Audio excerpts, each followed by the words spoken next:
Hello, and welcome to Kitchener Public Library's Digital Literacy Series, Stay Savvy. This is My Camera On? It's the first session of the series, and in it we will talk about digital communication tools. Let's get started. Today we will talk about some of the online communication tools and apps, as well as common reasons for using them and some of the common icons that they share.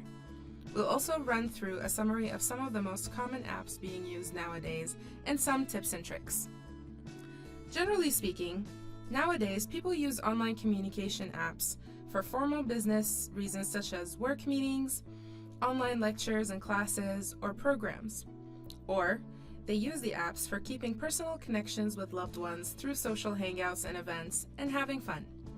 Of course, there are many various situations in which online apps can be useful. These are just some common examples. The apps we'll be talking about today are Facebook Messenger, Skype, WhatsApp, FaceTime, Google Hangouts, and Zoom. Do you ever go on a call and feel unsure whether your camera is on or your mic is working? Here are some common icons that you will find in every app that you use. The first icon, on top left, looks like a home video camera. If you click on it, it will turn your camera on and off and controls whether people see you or not. If you see a line through the icon, it means that the camera is off and you need to click the icon to turn it on, and vice versa. If you don't see a line, it means your camera is on and you need to click the icon to turn it off. The second icon, on top right, looks like a studio microphone. Clicking on it turns on and off your microphone and controls whether people can hear you or not, similar to the camera icon. The third icon on bottom left looks like a cartoony speech bubble. It usually opens and closes the chat messages that people can send during the call. Say you wanted to share a link or an article or a video with the other participants. You can go to the chat and copy and paste it there for all of them to see. The fourth icon, on bottom right, often comes in red and it looks like a phone. It hangs up when you're done with the call and are ready to leave. Now let's start to talk about some of the apps that we mentioned. For Zoom, it's a really common one. For it, you don't need to download the app, and you can attend calls through links or meeting IDs that your host can send you. They're commonly used for formal calls, like work meetings, online classes, public events, and whatnot. Your free accounts can get you a 40-minute call time, after which you will need to sign into this meeting again by clicking on the link or putting in the meeting ID and password. And you don't need to add anybody on this app, so it's a safer option for personal information. And if you want to watch a tutorial on how to use it in more detail, there's a link that you can access.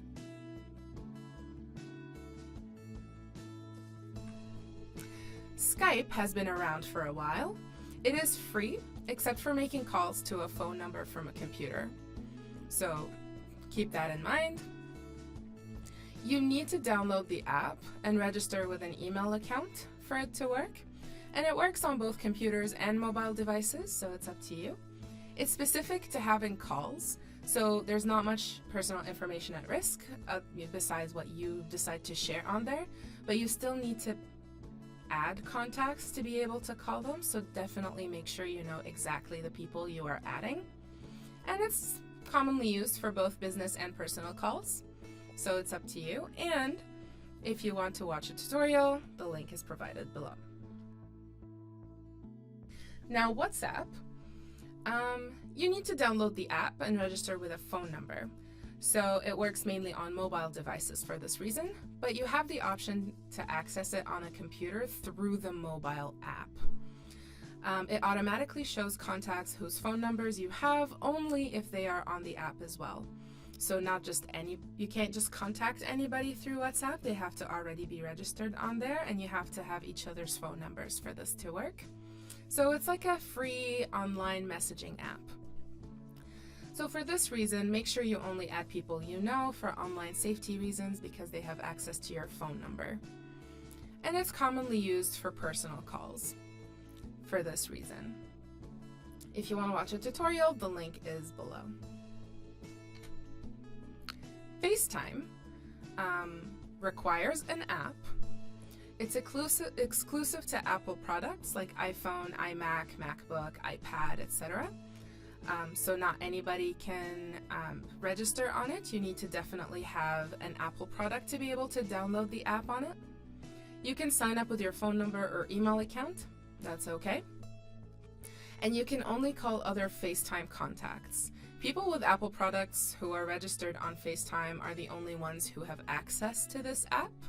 So you can't really contact anybody else who's not on there. So they need to have Apple products, they need to be registered, and you need to add them to be able to access their contact information and be able to go on calls.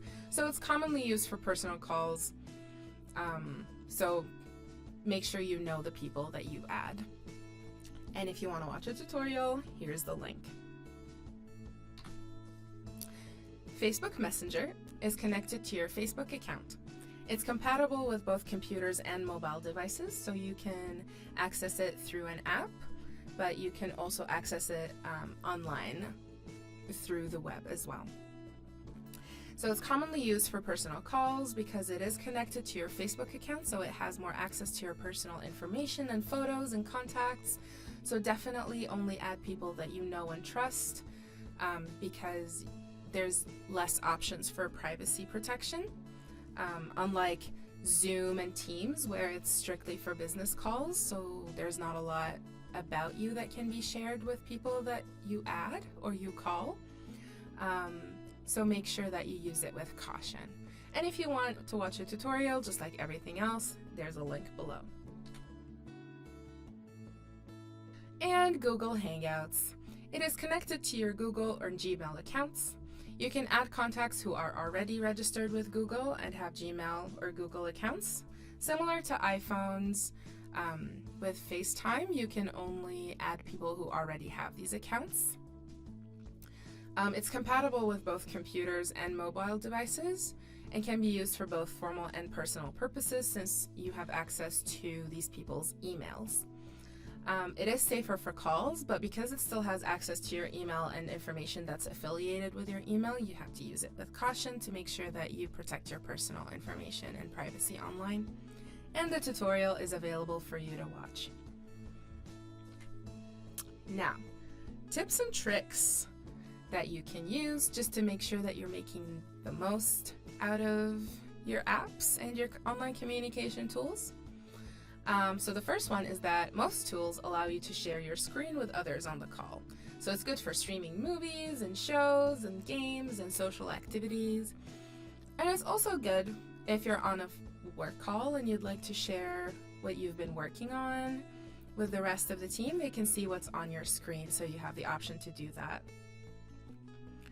And the second one is that most tools allow you to change view type to active speaker mode or gallery mode, so you can choose who you want to see on your call. So essentially, active speaker blows up the picture of the person who is speaking right now, so you get to focus on them because they fill up the screen. Gallery mode gets, you get to see everybody who's on the call in equally sized bubbles.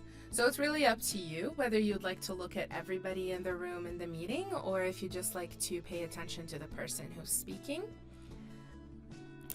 And you can often open the chat box while on the call and share links, media, polls, etc. with the participants. So as mentioned earlier, you're able to do that, and that facilitates written communication and whether you wanted to send links to people or not. And if you have any further questions about particular tasks that you want to do, you can always look them up.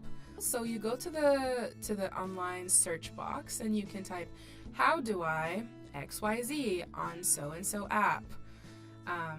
And you should find many different ways that you can do things because these resources are available online. So if you have any specific questions, that's always something that you can do, and you should easily be able to find resources to help you find steps for doing the specific tasks that you're trying to do.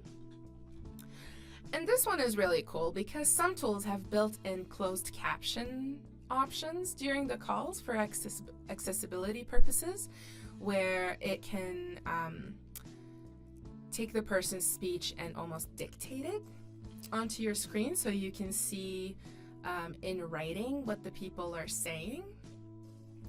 You should be able to access that from the menu, which leads me to my next and final point, that options are accessed from the settings menu. Usually they either look like ellipses, like the 3 dots or 3 circles, or a plus sign, or a gear, or something along those lines. So if you see these symbols on your call, they vary between apps, but these are generally the most common icons.